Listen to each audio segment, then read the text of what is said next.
Diz assim a palavra de Deus, Filipenses capítulo 4, a partir do versículo 4. Nós vamos até o versículo 9, acompanha a leitura, por gentileza. Regozijai-vos sempre no Senhor. Outra vez vos digo, regozijai-vos. Seja a vossa equidade notória a todos os homens. Perto está o Senhor.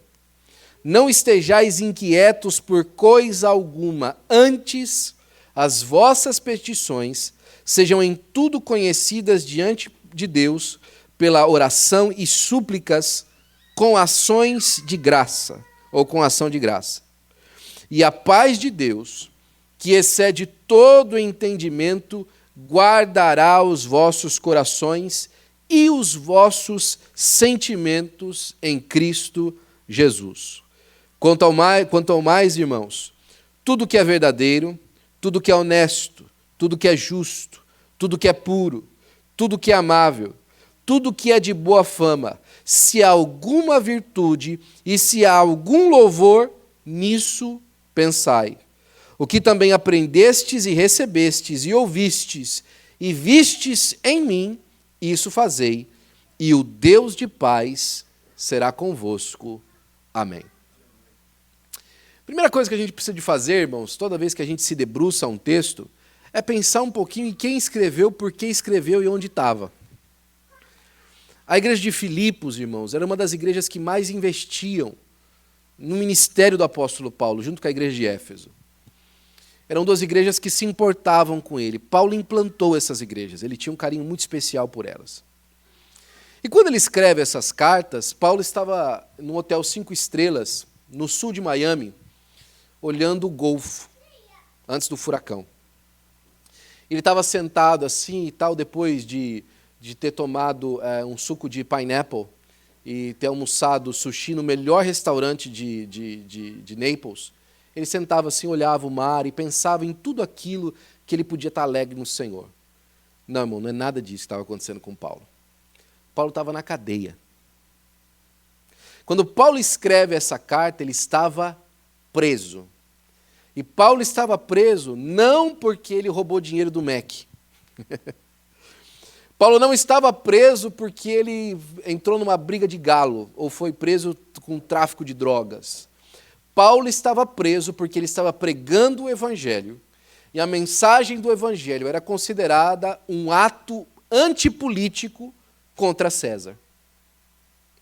Naquela época, pregar sobre Jesus, apresentar ao Senhor Jesus como Kyrios, a palavra no grego que significa dono ou senhor, era dizer que César, então, não era Kyrios, não era dono e nem senhor. Apresentar Jesus como senhor era apresentar uma ofensa pública e direta a César. É por isso que os nossos irmãos foram parar na cadeia. É por isso que eles foram perseguidos. Porque eles diziam sobre um reino diferente. Muito obrigado, meu amigo.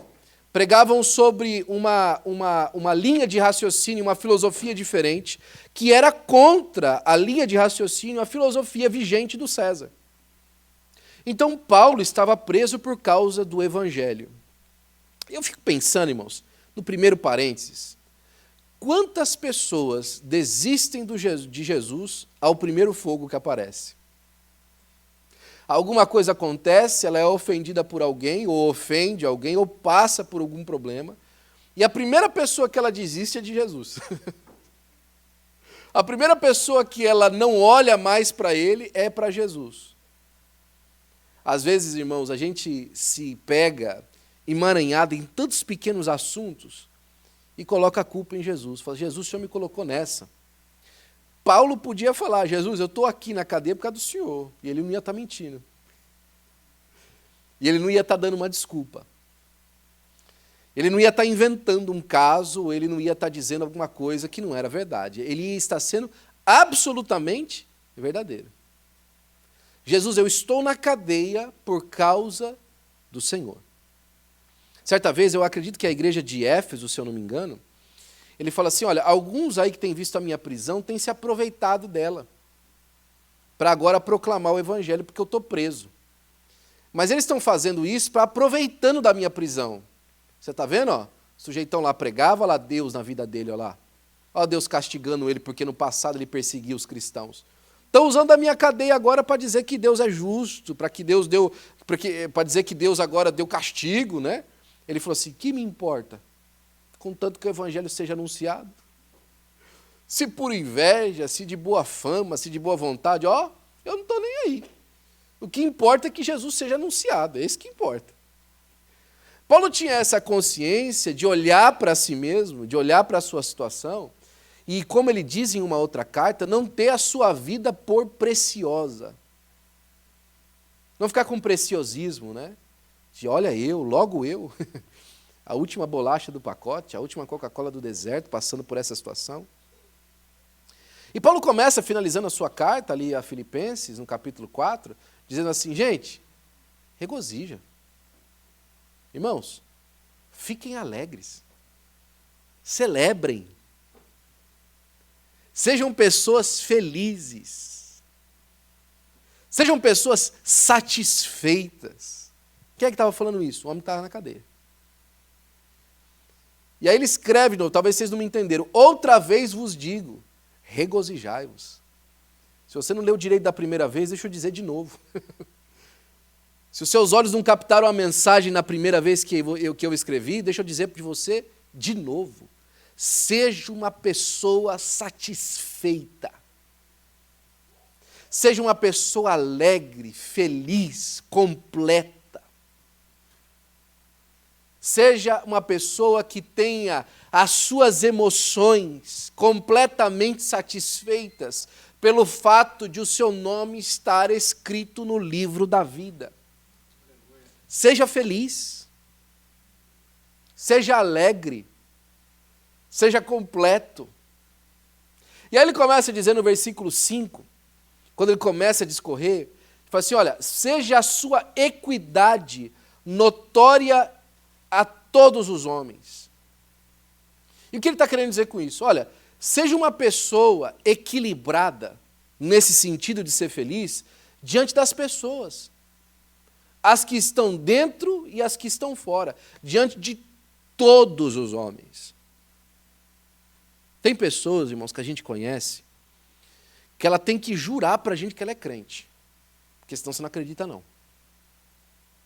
Porque a equidade dela não é notória.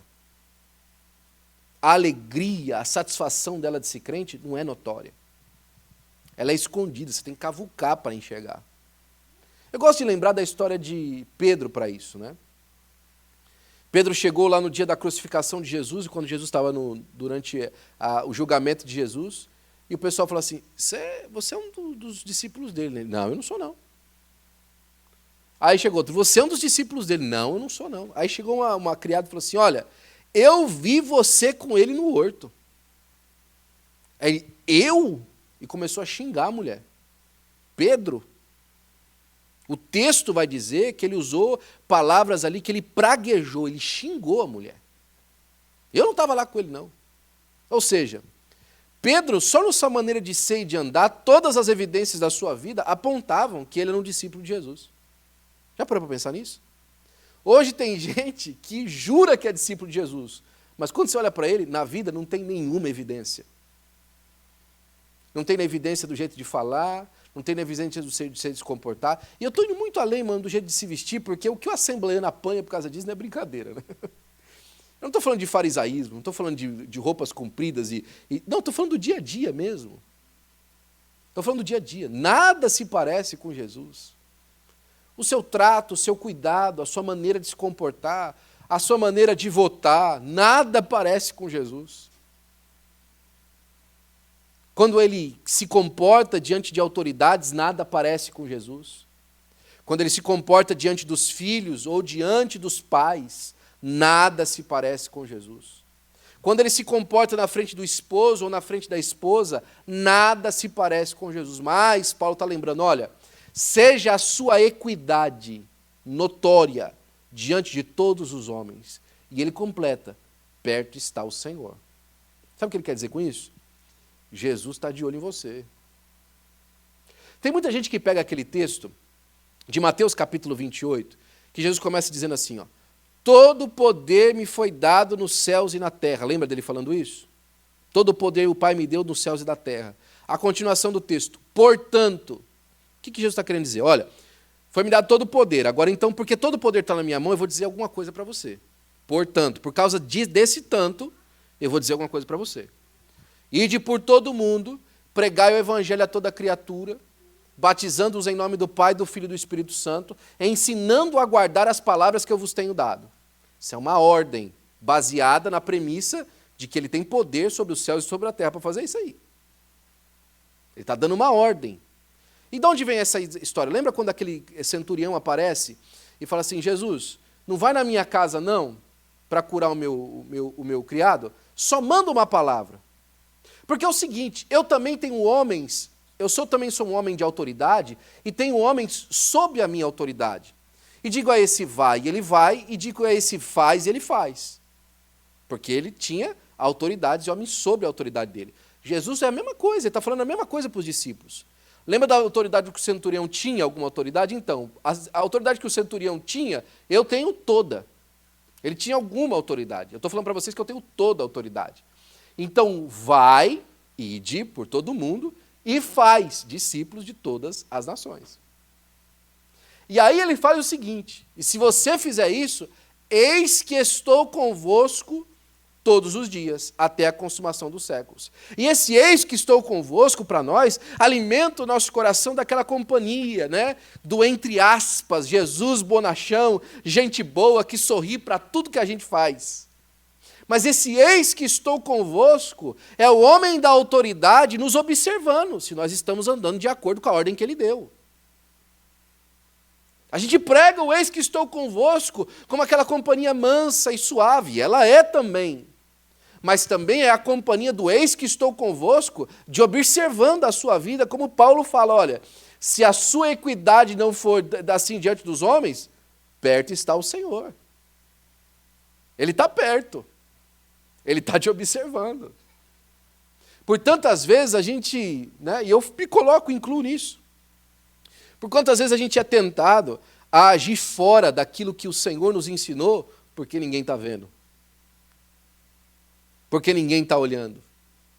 Mas Paulo está advertindo a igreja de Filipos, olha, perto está o Senhor. Ele está te observando. Diz que caráter é aquilo que a gente é quando ninguém está vendo, né? Diz que conduta é aquilo que a gente tem quando nós não estamos perto de outras pessoas. Isso acontece muito, já aconteceu outras vezes, a gente já ouviu vários testemunhos nesse sentido, muitos testemunhos nesse sentido. De pessoas que vêm para os Estados Unidos, às vezes solteira, o marido vem primeiro, a mulher vem primeiro. Isso é muito comum acontecer aqui. E às vezes a primeira vez que ele vem sozinho, ele, quando está longe da família, ele é outra pessoa aqui. Ele arruma uma família diferente, ele arruma outra mulher, ela arruma outro esposo. E vários casos acontecem assim. Por quê? É porque ele agora, de repente, ficou desse jeito? Não. Não. É porque agora não tem ninguém observando. E ele esqueceu que perto está o Senhor. Que o Senhor o acompanha de dia e de noite. De manhã, dormindo, acordado. A todo tempo, ele acompanha. Mas a continuação do texto vai dizer que Paulo convida os irmãos a não estar inquieto por coisa alguma. E Paulo, onde você vive? Em Marte, companheiro? Olha o mundo que a gente vive, como é que a gente não está inquieto? E deixa eu levar você para o mundo de Paulo. Roma promulgou vários decretos que se achar cristão é para matar. Roma promulgou que agora nós, que somos cristãos, temos que ser duplamente culpáveis de qualquer tipo de escravidão e qualquer tipo de dívida. As pessoas nos rechaçam. A gente tem que se encontrar uns com os outros em lugares escondidos. Paulo, como assim não está inquieto por coisa alguma? Pois é, não estejais inquietos por coisa alguma. E quanta coisa tem para inquietar o nosso coração durante a semana, não é verdade? Quanta coisa às vezes vem apertar a nossa alma de um tanto.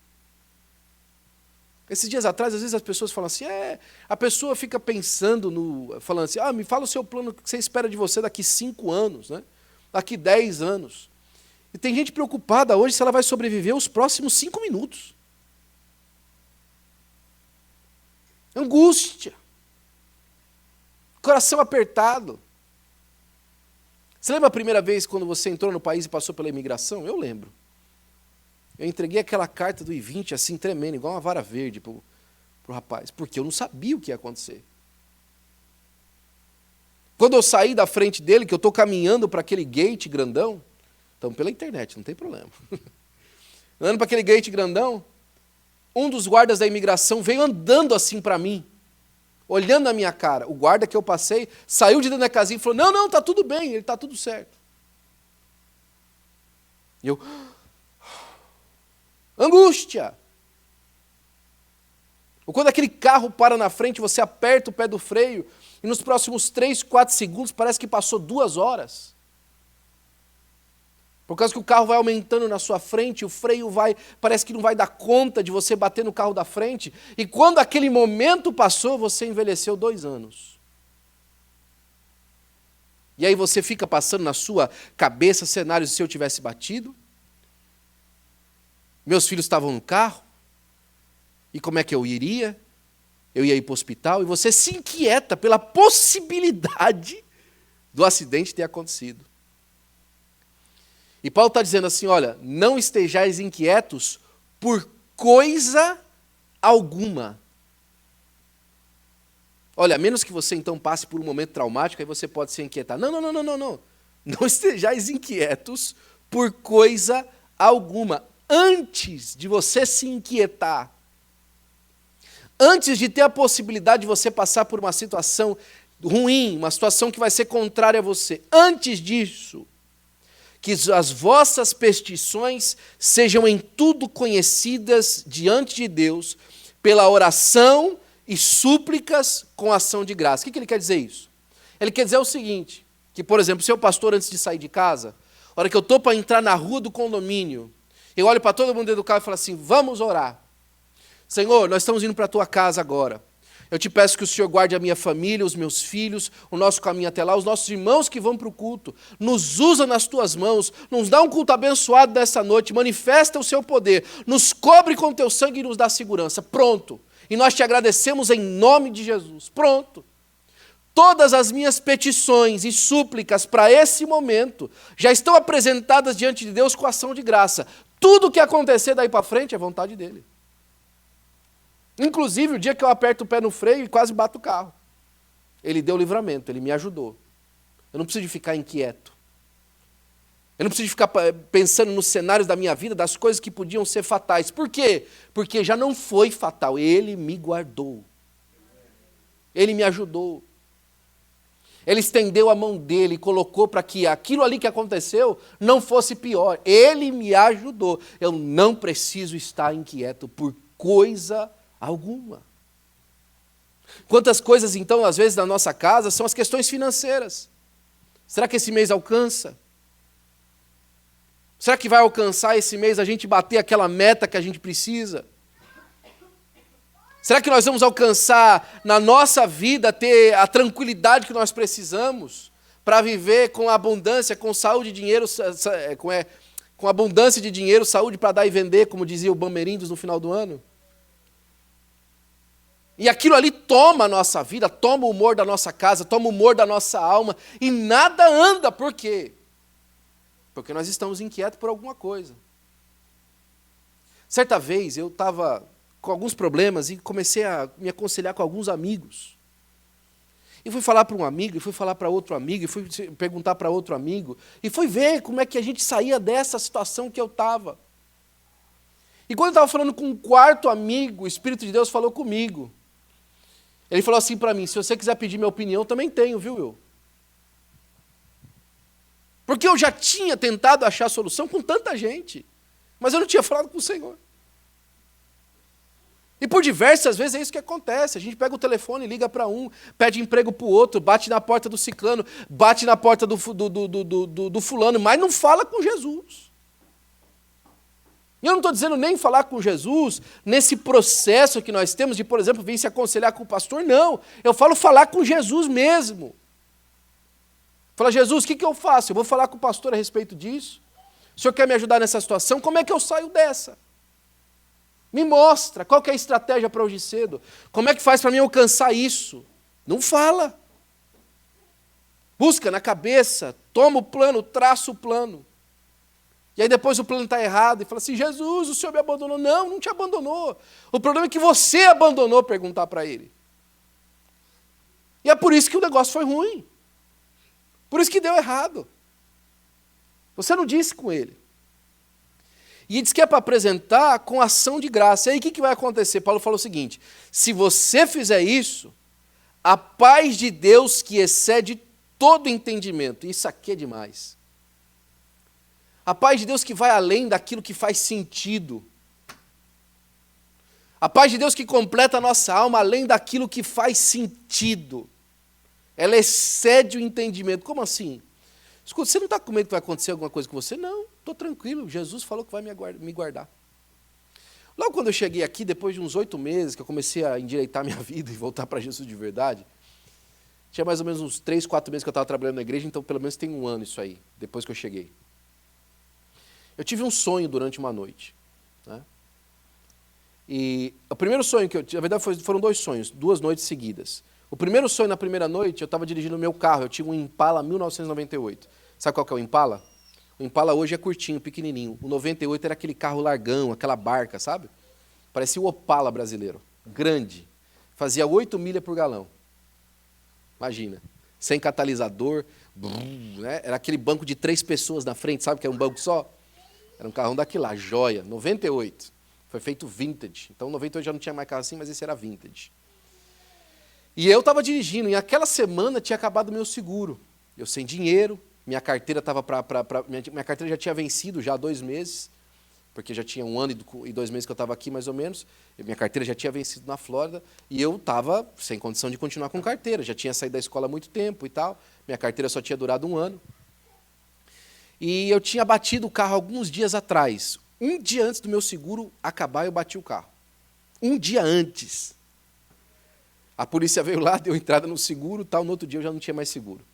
Eu lembro que o carro ficou batido, eu só tinha aquele carro. Tentei dar partida no carro, o carro não funcionou. E aí eu entrei, sentei na frente do carro e falei assim, Jesus, eu só tenho esse carro, eu preciso de sair com esse carro, eu vou dar partida de novo, o senhor faz uma obra. Brrr, o carro funcionou. Glória a Deus, né? Milagre. Aí eu fui dormir à noite. No que eu fui dormir, eu estava lembrando que eu estava na rua da igreja, no meu sonho eu estava na rua da igreja, e eu entrei para colocar gasolina num posto. No que eu saí do posto, um carro da polícia me seguiu até em casa, só que sem ligar a sirene. Quando eu estacionei e saí do carro, o policial ligou a sirene. Era tão vívido o sonho na minha cabeça. Quando eu saí do carro, o policial olhou para mim, saiu do lado de fora, colocou uma lanterna na minha cara e falou assim, eu sei o jeito que você anda. O policial falou para mim no sonho. Eu sei o jeito que você anda. Eu sei como você está aqui. E eu só não te peguei ainda porque você é filho do pai. Pum, o sonho acabou. No dia seguinte, eu tive um outro sonho. Eu lembrava desse sonho hoje à tarde. O sonho que eu tive, eu estava debaixo de uma árvore muito frondosa, muito bonita, muito grande. E debaixo daquela árvore tinha uma sombra tão gostosa, tão amável. E eu lembro que eu estava encostado no tronco da árvore, e eu olhava para fora onde a sombra saía, o sol batia sobre a grama e esturricava a grama. E eu debaixo daquela sombra me sentia protegido, me sentia guardado. Quando eu terminei o sonho, o Espírito de Deus me disse, enquanto você continuar debaixo da minha graça, você está guardado, você está protegido, você está comigo. Desde então, fica meio sem sentido para mim, e é um abuso diante de Deus eu ficar com medo de viver aqui. Por mais que a minha situação seja contrária, como de muitas outras pessoas. Todas as vezes que eu me assusto por algum problema, o Senhor me lembra do sonho.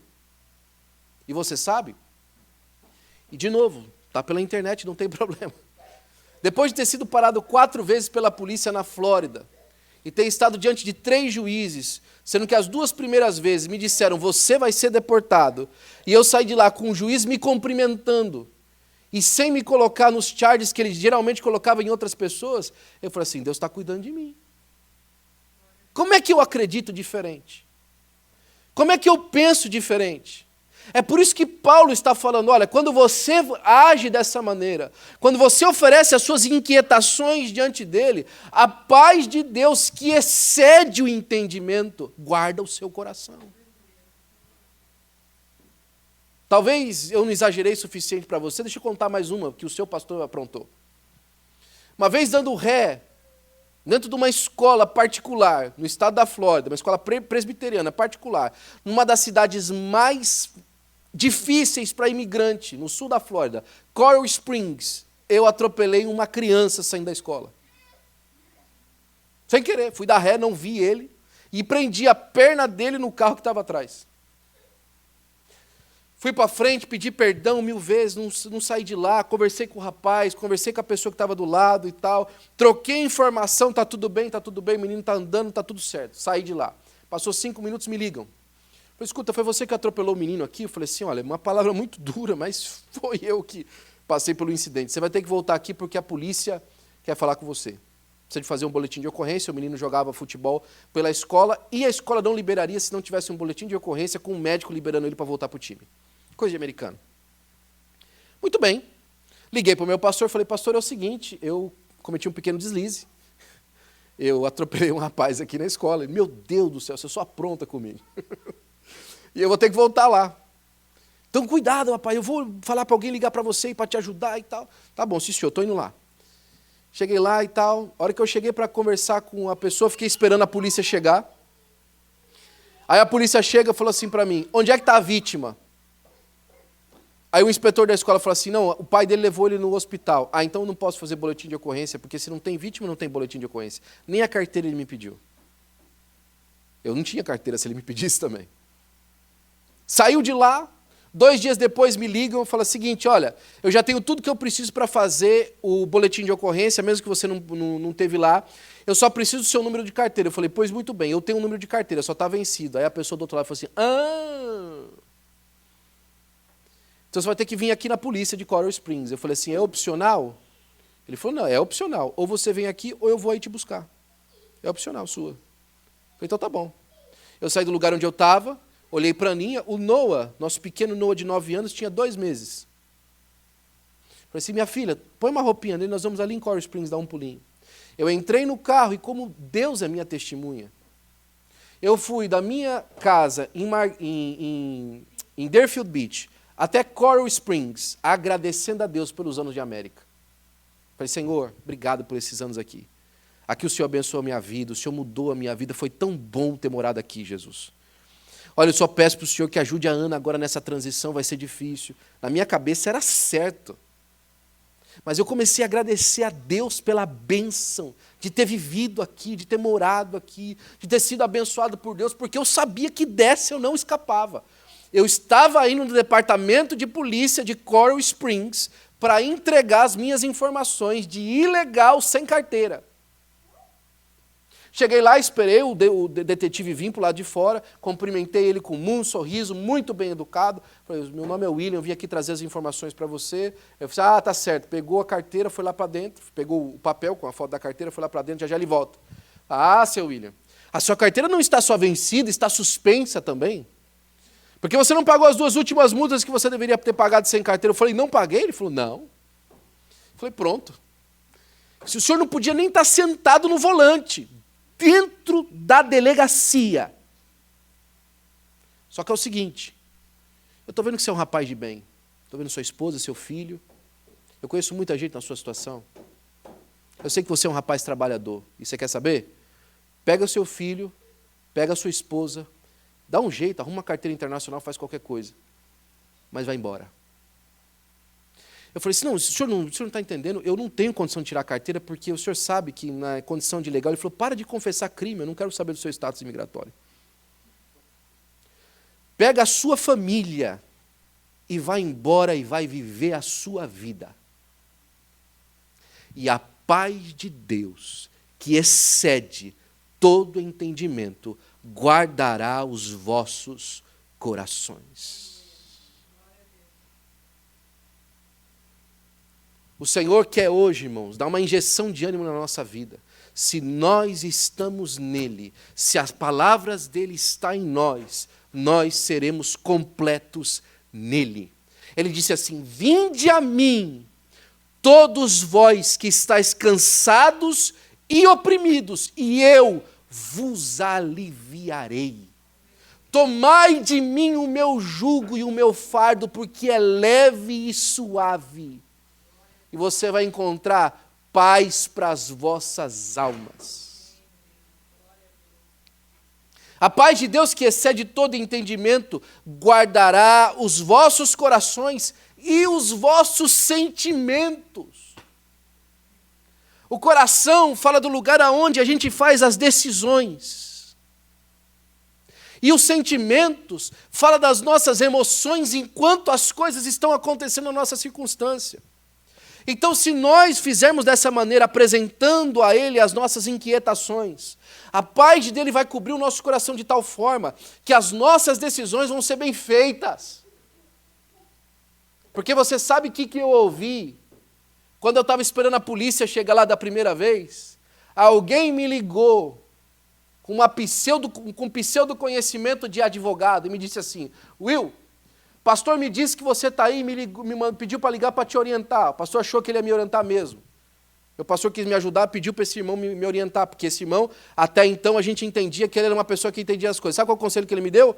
É o seguinte: antes da polícia chegar, foge. Vai aí para o prédio vizinho e se esconde lá dentro. E aí é o seguinte: eu vou até aí e aí a gente negocia com a polícia para você se entregar. Eu falei assim: o senhor me desculpa, mas eu não vou fazer isso. Mas rapaz, você é doido, vão te prender. A paz de Deus guarda o coração, e aí você pode tomar uma boa decisão. Sabe o que eu falei para ele no telefone? Eu falei assim: eu vou fugir para onde? Se sou eu a pessoa que fiz, eu vou fazer o quê?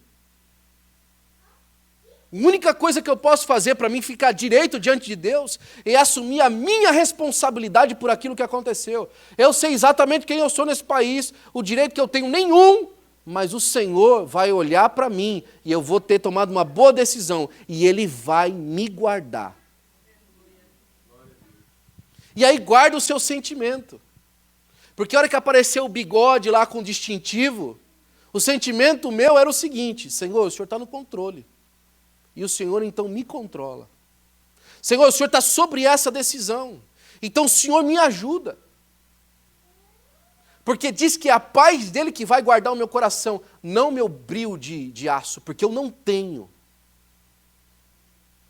Eu não tenho emoções de aço. Eu não sou uma pessoa de sangue de barata, não sou. Se você me conheceu 5 minutos, você sabe que eu não tenho sangue de barata. Mas diz que quando a gente tem as súplicas apresentadas diante dele, ele guarda os nossos sentimentos com a paz que excede todo entendimento. Você sabe o que é ter o seu sentimento guardado por Deus?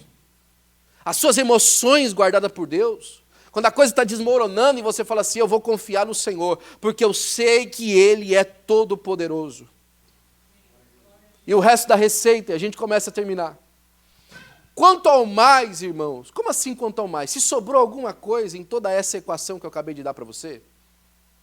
Se sobrou alguma coisa que não entrou no bojo de tudo que eu apresentei?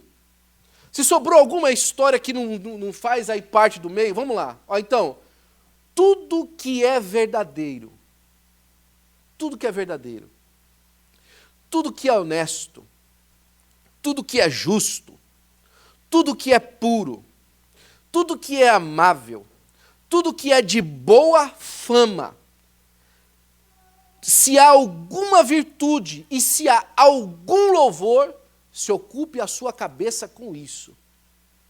Nisso pensai. Sabe de uma coisa? Às vezes a nossa cabeça está tão cheia das porcarias que a gente vê na televisão e na mídia social. Você fica vendo a última dancinha do TikTok que a Anitta lançou. Você fica acompanhando as últimas fofocas do Brasil.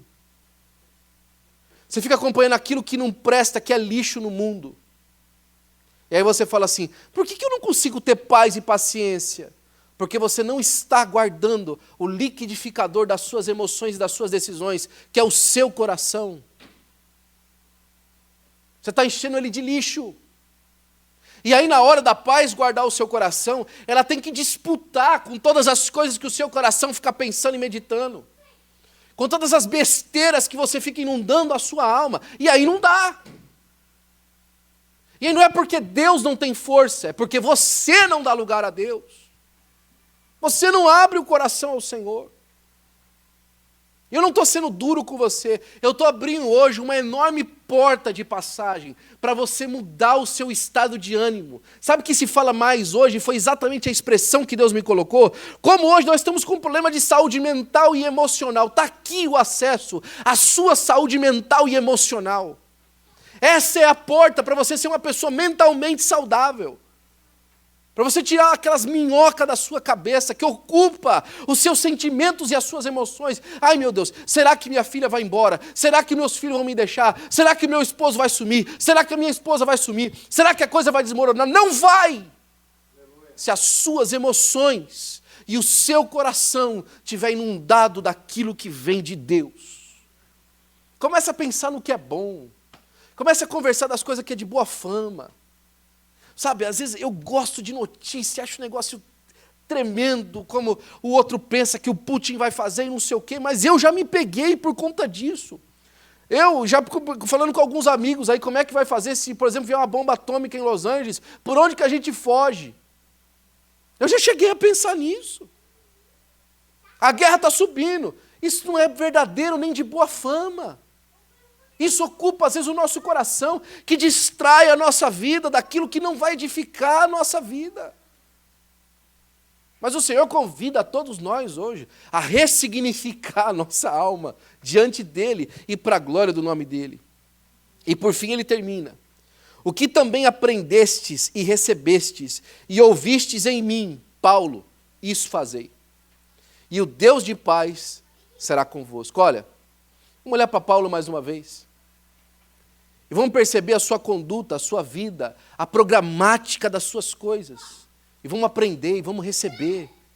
E vamos entender que a chamada que Ele nos dá hoje é para uma transformação, para que a nossa alma tenha paz. Ele falou assim, ó, se você fizer desse jeito que eu estou falando, a hora que você olhar para o seu lado, sabe quem vai ter a companhia sua? Vai ser Deus. Sabe quem vai estar andando do seu lado? Vai ser Deus.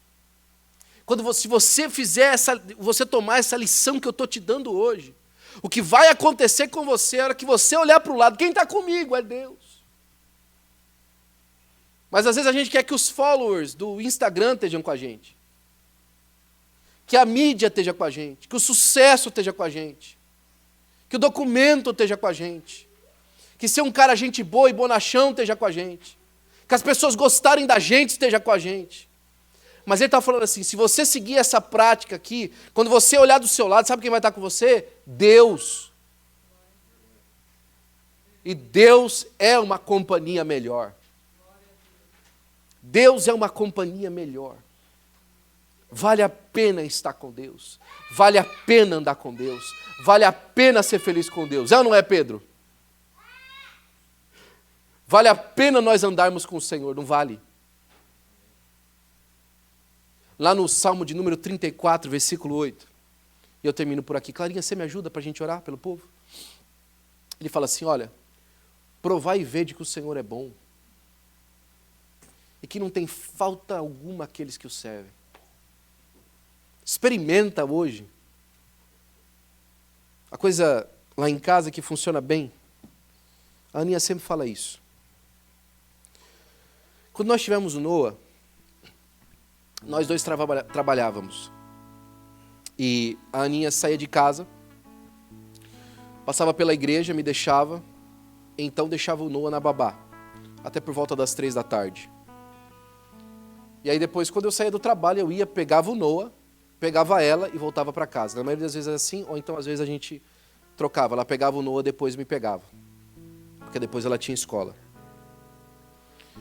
E aí a gente percebe, por exemplo, que no caso da Sara, como a gente teve a Sara depois, e quando a gente teve a Sara, a gente não tinha mais condições de pagar a babá, porque a Ana precisou de sair do trabalho. Então a Ana começou a ficar com as crianças em casa, com os dois, foi bem nesse período. Financeiramente foi o pior momento da nossa vida. Porque ela ainda tinha que continuar estudando, a gente não tinha dinheiro para pagar quase nada. E todo mês faltava $600 na nossa conta. Eu vou dizer para você que esse tempo foi um tempo de inquietude. Foi um tempo de muita briga, de muito problema, de muita discussão. Foi difícil. Nós enchemos por volta de 4 cartões de crédito num espaço de 6 meses. Não tinha mais dinheiro, porque precisava de pagar a escola. Só que a gente percebe uma coisa clara no Noah e na Sara. Os hábitos alimentares do Noah são horríveis. O Noah só gosta de pizza e hambúrguer. That's it. Se você oferece para o Noah qualquer coisa que seja diferente de fruta, de qualquer tipo de alimento, ele rejeita. Não gosta. O negócio dele é sorvete, é batata frita, é hambúrguer, tudo isso.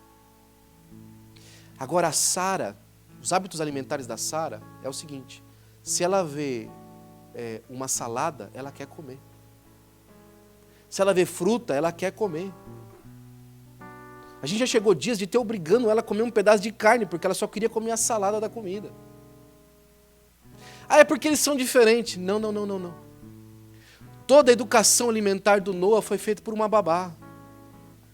Que estava ali com 4, 5 crianças na frente dela, doida podia terminar para ela poder se livrar dos filhos dos outros. Por melhor que ela fosse para o meu filho. Agora, a Sara passou a sua fase de educação alimentar com a mãe. Que não interessa se ela esperneasse, se ela chorasse. Ela ia comer o que era melhor para ela. Você está entendendo onde eu estou chegando? Muitos problemas que nós temos é por causa que a nossa educação alimentar e espiritual é péssima. A gente não aprendeu a se alimentar diante de Deus. E quando eu falo para você provar e ver de que o Senhor é bom, nós estamos como Noah. Eu não gosto desse menu que Deus mostrou para mim. Eu não quero. Eu não estou acostumado com esse menu. Porque como crianças espirituais, diante de Deus, a gente rejeita, às vezes, um menu um pouquinho diferente. Não. Eu quero aquele que é rápido. É o rápido. Eu gosto daquele com bastante queijo e tal. Então bota aí no YouTube, aí o cu da semana, aí, que vai ser gostoso aí. Põe aquele louvor e tal. 5 minutos aqui no louvor, eu choro e acabou e tá beleza, eu estou alimentado. Enquanto, no caso da Sarinha, na melhor alimentação, não vou assistir um vídeo do YouTube não. Deixa eu pegar minha Bíblia aqui. Senhor, eu vou encerrar a porta do meu quarto, eu vou falar com Deus aqui, e eu vou apresentar ao Senhor essa causa, e Deus vai falar comigo, porque eu sou homem e mulher de Deus, e Deus fala comigo. A alimentação é diferente. O Senhor nessa noite nos chama para uma reeducação alimentar, para nós termos saúde mental, espiritual e sentimental para a glória de Jesus. Fique de pé, por gentileza. Se Deus falou com você nessa noite, nós já passamos do horário, eu não gosto de passar do horário. Se Deus falou com você nessa noite, e você precisa de um novo momento, de uma reeducação na sua vida, para andar em novidade no Senhor, eu quero chamar você à frente, eu quero orar por você. Eu dou para você 30 segundos para você vir à frente, em nome de Jesus. O que nós vamos cantar? Essa paz que sinto em minha alma não é porque tudo me vai bem. Esta paz que sinto em minha alma é porque eu louvo ao meu Senhor. Não olho a circunstância, olho o seu amor. Não me guie por vista, alegre estou. Não olho as circunstâncias, olho o seu amor. Não me guie por vista, alegre estou. E ainda que os campos não floresçam e a vide não dê o seu fruto, e ainda que os montes se lancem ao mar, ou que a terra trema, hei de confiar Não olha a circunstância, olha o grande amor. Não me guie por vista, alegre estou. Não olha as circunstâncias, olha o seu amor. Não me guie por vista, alegre estou. Pai, nós pregamos a Tua palavra, Senhor, nessa noite. A palavra que o Senhor colocou no meu coração para ministrar aos meus irmãos, ó Deus. Eu tenho certeza absoluta, certeza absoluta, Senhor, que foi o Senhor quem mandou para nós essa palavra hoje, Pai. E eu quero apresentar, Senhor, o coração e as emoções dos meus irmãos e amigos, ó Deus. Eu quero apresentar ao Senhor as minhas emoções, ó Deus. E te pedir, Senhor Pai, que o Senhor nessa noite, ó Deus, venha completar a Tua paz na nossa vida, Senhor. Eis a nossa vida apresentada para uma reeducação alimentar, ó Deus. Senhor, não nos permita ser crianças mimadas diante de Ti, Senhor. Senhor Pai, mas nos dá, Senhor Pai, para que possamos ter saúde na alma, Senhor Pai, saúde no coração, saúde, Senhor, para tomar decisões, saúde para viver da Tua parte, Senhor, e para glorificar o Teu nome em tudo na nossa vida, Senhor. Faz assim, Pai, para nós, e não só hoje, mas para sempre, Senhor. Nós Te daremos a honra, a glória e o louvor, Senhor, em nome de Jesus, em nome de Jesus. Amém. Não olhe a circunstância, olhe o seu amor. Não me guie por vista, alegre estou. Glória e aleluia, aleluia, glória ao meu Senhor, aleluia, glória, aleluia, aleluia, glória ao meu Senhor. Não olha a circunstância, olha o seu amor. Não me guio por vista, alegre estou.